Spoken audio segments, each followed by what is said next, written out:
investigative journalism in some of these countries, you're running for your life. The time when I was writing, it was a time when the war was going on in Uganda for years. If you heard about Connie, who killed so many kids, they abducted so many kids. What's happening now used to happen in Africa, used to happen in times of wars. It looked as if this was a game, but it wasn't a game with people's lives. It wasn't about who has killed more people. It was about, okay, and as journalists, can you report objectively to offer certain solutions? And believe me, women, children, they didn't know what was going on. But they knew they were out of their homes and probably they will never see their husbands. It's very easy to think, oh, it's someone else. Yeah. It's not someone else. The freedom they're taking away from someone, it could affect you in the short term. Yeah. What it do, gang? We're live once again. We're back at it. We're in the beautiful city of Denver, Colorado. It is June something. I never know what day it is. It's June 26th. June 26th, 2 p.m. And I am in the beautiful south side of Denver, Colorado. I'm gonna be buying my first car. This is Havana on the south side of Denver. There is the whole street is lined with car dealerships. I'm not really sure what that's about, but if you're looking for a car, they got all kinds of cars. They got Euro cars, Hondas, and hopefully I'm hoping that I can find a Honda because I love Hondas. I just growing up, my dad had a Honda Civic 88, and that was such a beautiful car. You can see here, it is so gorgeous out here that you guys see. And it looks like it might rain. And I'm hoping that I'll be able to buy my first probably used car. I was looking at some of the prices on these cars, and a brand new 2026 truck goes for about 80K. A brand new Dodge Ram, probably like a 1500 starting or 25. So I'm looking to finance, not even straight up. And I get around everywhere with a bike. I don't have not a car, like my own real car. I think about time I get one. So hopefully I can find a good deal. And this is a car I'm actually interested in. So I got a e-bike. I'm riding it right now. And as long as it fits with the wheel taken off, that's like the main thing that I do that. I think that's a car I want. Anyways, right now I'm at Mile High Honda. Let's go inside and see what kind of deals and offers and shenanigans we can get into, because I really need a car. Yeah, let's see. Hi, how's it going? I want to take a look at a car that I saw on the lot. I'm wondering if someone could help me with that. Appreciate it, thank you. Let's take a look here. Chilling like a Mustang. Hey, good, how are you, man? Good. My name's Eric. Sure, nice to meet you. Hey, I saw a car out on the lot. Okay. I want to take a look at it, if I could. It says Subaru Forester 2016. Let me get a key. I appreciate it, bro. Leave my helmet outside. What's up, man? Oh, you're good, bro. It's recording me. Yeah. Want to be on video, bro? No, it's all good, man. Nah, I was just looking at me. What's up, bro? Oh, yeah. You live? Yeah. Twitch right now. You're on Twitch? Yeah. Just trying to do a little vlog and get my first car, bro. Yeah, you know what I'm saying? Hell yeah, bro. I appreciate it, bro. What's your name, bro? Izzy. Izzy? Yeah. Nice to meet you, bro. I'm Eric. Nice to meet you, Izzy. Oh, for sure, bro. Yeah. Just chilling, brother. You been helped out yet? Yeah. I'm waiting on some keys. Yup. Appreciate it, bro. Yeah, we got it.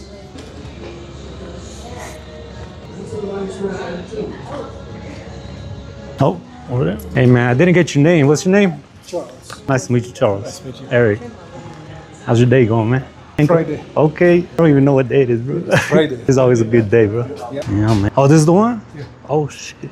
So, I was actually wondering, you want a mic? Yeah? Do you want a microphone? You could be on my video? So you could tell me about the car, tell me about the store and everything? About the store. Yeah, would you be down? If you want, you don't have to, brother. Okay. Want to take a mic? Here. You just put it on your little pocket. Let me just turn it on real quick. You tell me about yourself, brother. Turn it So on. what's this for? I do vlogs, Okay. so I record my daily life and everything. I do interviews with people. Okay. This thing can be tricky to connect sometimes. I'm gonna put this guy. Just connect this right here. Can you see me? Let me see. I bet, yo. Connecting. All right, we good, brother? You want to put it on? I can put it on you? You can just put it on. On this guy? Yeah. Yeah, bro. Vlogger now, man. You're a streamer. Oh, there we go. Perfect. Appreciate it, Charles. Nice to meet you, man. Nice to meet you too. Wait, you live here my whole life, bro. Okay. And like car dealerships everywhere. Okay. Why is all the car dealerships here, man? I think all these car dealerships have moved this way. Yeah. Past, there were more car dealerships on Broadway. When we got into the business, there were more car dealerships. Broadway was more busy than it is here on Havana. So as time has gone on, so many people have moved. Businesses have moved a little bit like from Broadway. They have moved here on Havana. In fact, a few years ago, there were some expansions here on Parker Road and what, because to account for that heavy traffic. And as a result, it made sense for businesses to move down here, especially car businesses. Yeah. How long have you been in Denver? You from here? Yeah, no, I'm not from Denver. I'm originally from Africa, but I've been in Denver for about 19 years now. 19 Yeah. years. Oh, a lifetime, man. Yeah, and I've been with this dealership for 17 years. 17. You been here that long? 17 years, Honda and Acura. It's amazing. That is so awesome. Yeah. What kind of car you drive? I drive a Pilot and I have a CRV. Hondas are good. They're good. Yeah. But there are other vehicles that are good too as well. Yeah. Like the Subarus are Yeah. good. Subaru is the Japanese. most Japanese, but Subaru is the most driven vehicle, of course, here in Colorado. But Hondas are good. Do you speak French? I don't speak French. I speak English. English? The way I come from, we were colonized by the British, so there was too much British influence. So we speak English right from our Where are you childhood. from, man? From Uganda. Uganda. Okay. It's awesome, bro. Yeah. I hear Uganda It's beautiful. I hope one day to go. Yeah. of course. Yeah. So this is I want to get a Honda. Subaru is cool too, but like looks like it's in my price point. You know? Wait, do you have any other cars that are comparable to this one? Price-wise, it depends on what you're trying to do. Yeah. For the price and for being Colorado all-wheel drive, I think fits the budget. Yeah. Not expensive, Yeah. too cheap as a dealership here. Yeah. Do thorough check on most of our vehicles we take in. Yeah. Vehicle doesn't meet our, we don't keep that car. Well, that's all. As a dealership, because of our reputation, having an Acura and Yeah. a Honda dealership, we try to thorough checks on these cars so that when we keep the vehicle, when somebody buys it, it's not just buying a used car, but they're buying something of value to what they can afford. Because we don't want them to come back in a few days' time. You know, everything's media. You buy this car, it stops, and say, hey, you're on your own. You know what happens now? Somebody can go and taint your name on the internet, and mouth is worse nowadays, especially with social media. So we try to do good work on our vehicles, do oil change, we do the safety checks. If we feel the vehicle is not, this is how I said, if I can't put my kid, 18-year-old in this car going to high school, then I wouldn't want somebody else to drive the vehicle. Yeah. Yeah. That's I came here, you know, figure you guys in a big lot, it's a big name, Yeah. knows these, you know. In fact, our dealership it's here important. is called the Bremen Imports. It's owned by a group that's based in Florida, in Miami. Really? And that group owns Prestige Audi and Porsche. They own Mercedes-Benz of Littleton. They own the Acura and then the Honda dealership. And in Miami, they own so many dealerships as well. Yeah. So it's a big group that emphasizes certain criteria when we are inspecting these used vehicles. Yeah. What's your dream car? Like you dream? You know, in this business, for sure, after being in this business for a very long time, Yeah. I don't have a dream car. In fact, you'll be surprised. There are times even when I get tired because I'm driving all these cars, people trading in this and stuff like that. Yeah. There are times when I even, sometimes just because I just get on a bus because I live so close by. Yeah, yeah. It's a straight shot. Yeah. Just get on a bus. I don't want to drive, and they drop me off here and I come to work. So Yeah. I don't have a dream car per se. Yeah. Kids have dream cars. A Lamborghini. You're saving up. Personally, I just love to travel. Yeah. Only a car to travel. Right? You just buy a ticket. I don't. Yeah, man. That was cool. Can I take a look? Can I? Feel free. I appreciate it. Look at that. It's 2016. It's 2016. 155,000 miles. Pretty good. Yeah, you test drive it? Yeah, you can test drive the car. Look at that. That thing looks brand new, man. Is there anything special about this car? I don't know anything about cars, man. One thing you have to realize that it's an all-wheel drive vehicle. All-wheel drive. Yeah. All-wheel drive vehicle, real-time all-wheel drive. So it's going to be all-wheel drive all the time. Yeah. And the other good. Yeah. The other thing also is, I don't know, since you bike a lot. Yeah. One thing also that sometimes you can just put your bike in the back here. Very important for me. I need to take my bike. Sorry. Oh, it's okay. It's power, so I messed up. Oh, that's nice. So you can put this down. So if you going up in the mountains, you want to put your bike in here, you can put your bike. You know sure it's not going to, because it has this protection here. Yeah. It's going to mess up your seats. Right. So extra protection is always Extra good. protection, yeah. I'm all about that, man. Yeah. And then of course you have the sunroof. So, also sunroof too? Yes, there's a sunroof as well. That's amazing, man. Here, you come inside with me and show me? Yeah, go ahead. I'll sit down. Yo, which side do you want to sit? I'll get in the driver. Okay. Yeah. Thank you, man. I don't know what. Okay, back here. You said. So you have comfy. a cold, you have the heated seats here. Oh, that's good. Yeah, if you go up in the mountains, Yeah. of course you have your handbrake here, and then also your air conditioning is right here on such a day. Yeah. Nice. That's cold. And then of course you have your blind spot, not blind spot, but road mitigation. If you're going out of your lane, it's going to keep your lane. Wow. It has a few safety features here. And of course you'll have and turn the collision mitigation off if you don't want that. You have your lights here. So this Best thing. this, Does it open all the way? Like it does open all the way. the glass? Yeah, the glass. Yeah. You have you this. do it? Yeah. Wait. So in this one, I think it was Subaru's. Let me know if you want to go first. Yeah. I think this one is on the other side of your where you're. Over here? Yeah. I have some. Oh, maybe This one. Maybe this.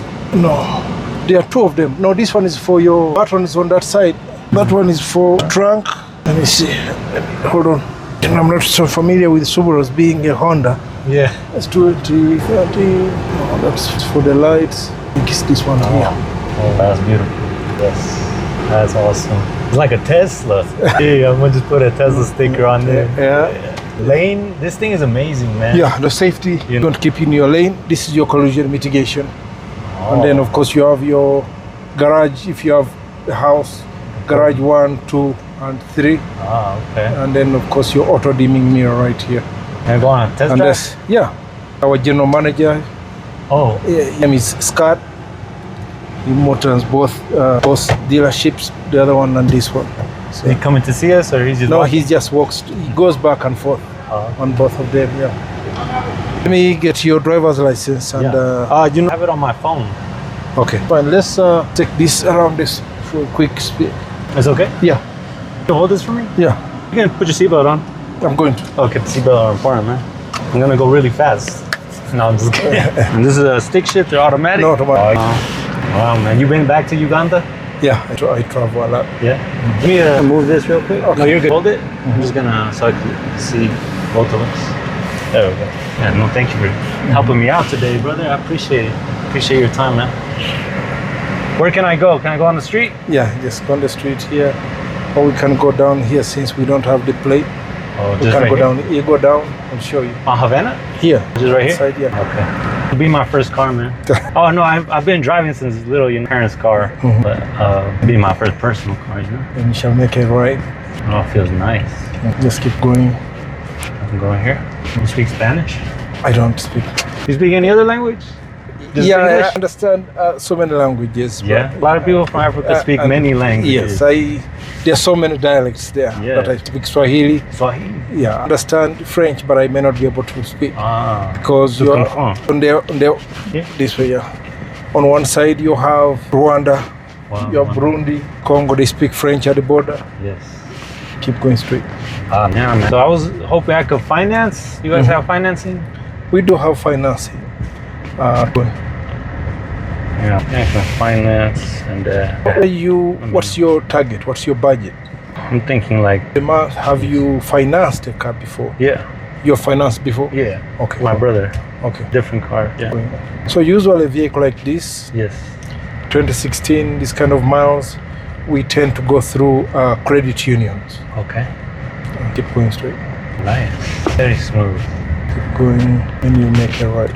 Yeah. That's you guys can help me finance, and this car looks good to me, man. I like this one. What's your highest score? I think it's like 750 right now. Okay. Through TransUnion or Equifax. Equifax, Last I checked. Yeah. okay. What's it called? Do you know? Equifax, there's Fax. yeah. Do this for your own blog or what do you? Yeah, day of my life. Yeah, Okay. You meet so many people, man. You meet artists, musicians, It is true. business people, brother. Yeah, I come from. I love it. Yes. I come from a journalistic background. A what? I used to be a writer, a reporter. I used to write, do news stories for newspaper and radio In Uganda. in Uganda. I Amazing. did that for 7 years, and I used to do that. And Yeah. years way after when I stopped, Yeah. still have friends that I met. Yes. Then things like this were not. But if they were, you'd be surprised how, because some of those contacts disappear. Yeah. It's a whole new world, brother. It's a different world. A whole new universe every day. That's why I like this, man, because I can record it You immediately. can record it. Immediately. Keep going. Because with the news media writing, Yes. if nobody reads your story today, it becomes. But if you There are can, readers. yeah, Video is video, nice. you can always go back and refer to it. See? No, I love. This is Keep going. That's what I learned. That journalism is the original. You know. Yeah, And writing. Yeah. Original form of this art. Park back inside. you'll pull it where these Pull it- people. pull it back. Oh, right here. Yeah, where these people are pulling out. Just go ahead and pull in. Yeah, man. This is nice, man. I like Subarus. I like Japanese cars. You know, I had an '88 Civic. I love that car. Wow, man. So you gotta tell me about your history, man. Do a little interview. Well, who did the company that you work for? I worked for a company called the Monitor newspaper. Thank you, brother. The Monitor newspaper. Yeah, it's in Uganda. It's the Monitor newspaper. I was there. At first, my beat was sports. You just, I used to, the beat was I used to cover soccer mainly. Like now, you see how this is going on, the World Cup thing is going on and stuff like that. yeah. So I used we had what they call news bureaus, where like in Eastern region there was a bureau, and the Western. So in that region, the regional bureau, you had a group of reporters that could go in the field, and then you had things you had to write or big stories. You could come and sit in that bureau, type out your news stories, and send them to the main office. Yeah. However, with soccer, because the sport is always played in the evenings, it was very tricky. Whereby you had, that's why most people always ask, how come the sports stories are always at the back page of the newspaper? Yeah. In newspaper, the headline and sports is the last pages to be before the paper goes to sleep. Oh. They always make that because there might be 10 o'clock at night or 11 o'clock. So before the paper actually goes to bed, they go through all the news stories and look through the news story. What news story is going to sell tomorrow? Yeah. That's going to go on the headline of the paper. That's why sometimes something will happen at 10 o'clock and then in the morning that news is in there. And so what happened? I thought there are other things that happen because that becomes the latest news story. So many things would happen between that time. So the main editor sometimes stay, like sports editor stays late, and the main editor sometimes would stay waiting for that hit, scoop. Yeah. Who is going to break, which news story is going to sell the following day. Oh. So you could go different places, but in this case where I used to cover soccer. Yes. So soccer games or the leagues, they used to play after everybody gets off work. So that's between 5 and 6 o'clock, 7 o'clock. So when the match ends, you have to go and type out your story. So sometimes in that case, if the time is running short, maybe they want that news story. They have another they're going to use at the back page, but they want to include this on one of the pages. You don't have that time. The editor will have to call you, the sports editor. Say, hey, how did the game go? So you must know how to summarize okay, so scored at this time, these were the highlights, and then the sports editor will put together the story. So sometimes they would ask you, what was the most important thing? Yeah. Was it a new player who scored? So it was very interesting. You're on your toes. Yeah. And then the other part of it was in the investigative journalism. Yes. Where if they gave you a story, say, hey, you have to investigate this story. There is corruption in this area, but in that case, you don't have to rush to get, because if that story comes out, you must have credible sources. Otherwise, they are going to sue the paper. Yeah. You have to take your time. Who is giving you the story? Is that person? Can you quote them, or they don't want to be quoted? So that was my daily life every day. Wow. Wake up in the morning, find other news stories, and then you find the game. You write about players. What are they doing? Where are they going? How are they? That was my. I imagine they were incredible players back then. Yeah, they were. Yeah, some credible. athletes. Many, and it's interesting that the friends I got when I was covering sports, maintain those friends to this day. Really? Doesn't matter where they are. Yeah.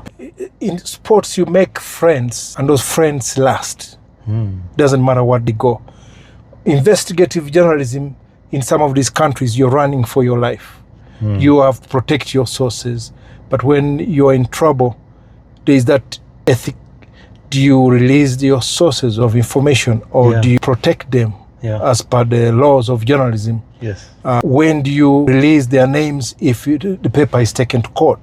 Those are some of the things that you had to weigh writing political stories. And in some of those, because at the time when I was writing, it was a time when the war was going on in Uganda for years.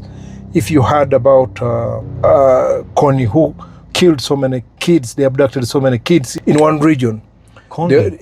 Was a warlord. Yeah, I heard of him. Yeah, I heard about him. He killed so many people, displaced. Now, so many, if you go to northern part of the country, there are so many orphaned kids that never saw their parents. Parents left in the morning to go and work in the gardens. They never saw them today. They will never see them. They don't know where they went. And these kids never went back to their respective, because either all the relatives were gone. So those were the times that we were covering this game, these stories, we were writing these stories. So at first, when you see what's happening here, the news media it's like they have taken it to be like it's a sport where one have to report, one side has to win over the other. What's happening now used to happen in Africa, used to happen in times of wars. And we had to learn as journalists to write a story. As a journalist, you must, because you are in the field, you are on the ground, you had to learn to write a story. But because you're in the field and you're talking to various people, what are the solutions? What are people saying? And as a journalist, you must write objectively, where both sides, you offer ideas where both sides can actually come together to find. Because at that point, we used to write, this group killed such a number of people, the other group killed, and it looked as if this was a game. But it wasn't a game with people's lives. It wasn't about who has killed more people. It was about, and as journalists, can you report objectively to offer certain solutions? Instead of looking at a war as source where, if I write this big story that the rebels killed such a number of people, my story is going to be on the front page and I'm going to get paid a lot of money because you had to change where it's no longer about my story appearing. You are benefiting from lives of people, the children. So when you see where people come up and say, oh, you know, a number of kids were killed in Iran in a school, and it's a big story, and people think, yeah, it's the case on the ground. We had a chance to go to a real war area and interview people in the displaced camps. What is it? And believe me, women, children, they didn't know what was going on. But they knew they were out of their homes and probably they will never see their husbands. So it's different when you now see Absolutely. these things. And based on at least now you have this to document. If you're writing and reporting in certain areas, you cannot allow to document the things. If you went in an area, you're carrying out an investigative story, you cannot go, they will check your camera, the government will do this, they will go through all your reports you have, so you have to find a creative way. Serious. So now here you can record someone, you can go and put it out on a blog and nobody's going to knock at your door and say, hey, why did you do this? But you never know. Yeah. I always tell people that when you see certain things and you jubilate because they're checking everybody's phone or they're saying, hey, give me your phone and stuff like that, it's very easy to think, oh, it's someone else. Yes. It's not someone else. The freedom they're taking away from someone, it could affect you in the short term. Yeah. Yeah. Oh my. That's what was part of my story. And then, of thank course, you. Well, thank you for sharing, Charles. This is, you totally hear everything you say, and I think about those things too. Really going the truth, you know, what is really going on. Because people have lost trust in the news. Yes. I'm telling you, if you go back, understandably, no. Some of the things that people believe are the things people are recording, because there is no. If somebody was shot and it was recorded by the phone, and you could be a blogger like you, and you post it out there, and everybody will see and they will make their judgment and say, it's true, this happened. Yeah. If somebody now writes something to the extent that people don't believe the news anymore, because it has either gone either way. Somebody's views are totally in this way. It doesn't matter whether this news media reports something that's really true, so long as it doesn't align with what this person believes in, don't believe the news. So what's out there that's replacing this news and stuff like that? It's the bloggers. You go out, you record something, you put it out there. Somebody 2, 3, 4 months time will still come out. If they didn't see that, that will be still news to them, and they will still know that, hey, so this really happened. So today I went to try to get my first car purchased, and it was good. I got a chance to talk to a very nice salesman about some potential purchases, some potential options, and we had a great conversation. I got to test drive 2 cars that I think were a good value.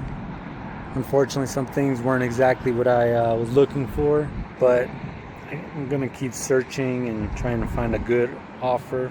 This will be my first personal car purchase, but I have co-signed a purchase for a vehicle before, and I learned a lot in that process. I would say today I try to use a lot of that, and what I learned today is really just patience and standing your ground.